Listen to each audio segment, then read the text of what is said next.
यह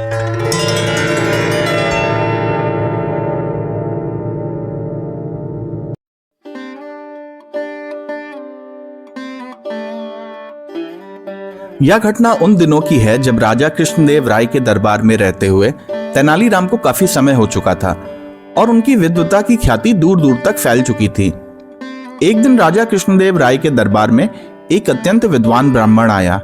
उसने महाराज को प्रणाम कर अपना परिचय दिया और दरबार की विद्वता की प्रशंसा करते हुए सभी को चुनौती दी कि कोई उसकी मातृभाषा बता सके। इसके बाद उसने क्रमशः तेलुगु, तमिल, कन्नड़, मराठी, मलयालम और कोंकणी भाषाओं में धारा प्रवाह भाषण दिया। प्रत्येक भाषा पर उसका ऐसा अधिकार था कि यह पहचानना कठिन हो गया कि उसकी वास्तविक मातृभाषा कौन सी है। सभी दरबारी असमंजस में पड़ गए, कोई भी उत्तर ना दे सका। तब तेनालीराम ने महाराज से निवेदन किया कि उस विद्वान अतिथि को कुछ दिनों के लिए अतिथि गृह में ठहराया जाए और उन्हें उसकी सेवा करने का अवसर दिया जाए। महाराज ने उनकी प्रार्थना स्वीकार कर ली। तेनालीराम सेवा करते हुए अतिथि के व्यवहार और स्वभाव को ध्यानपूर्वक समझने लगे।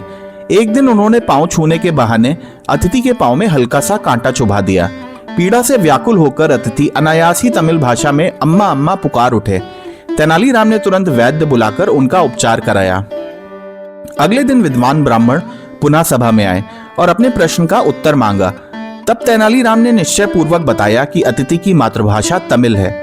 कारण पूछे जाने पर उन्होंने विनम्रता पूर्वक समझाया कि संकट या पीड़ा की अवस्था में व्यक्ति आडंबर त्याग कर स्वाभाविक रूप से अपनी मातृभाषा में ही प्रतिक्रिया करता है और उसी में अपनी माँ या ईश्वर को स्मरण करता है। इसी अनुभव के आधार पर उन्होंने यह निष्कर्ष निकाला था। तेनालीराम की तीक्ष्ण बुद्धि और सूझबूझ से अतिथि अत्यंत प्रसन्न हुए। उन्होंने उत्तर को पूर्णतः सही स्वीकार किया। महाराज कृष्णदेव राय ने तेनालीराम की प्रशंसा करते हुए अपने गले का कीमती हार उतारकर उन्हें भेंट किया। दरबारियों ने भी उनकी बुद्धिमत्ता की मुक्त कंठ से सराहना की। इस प्रकार तेनालीराम ने अपनी चतुराई से न केवल प्रश्न का समाधान किया बल्कि पूरे दरबार की प्रतिष्ठा भी बनाए रखी।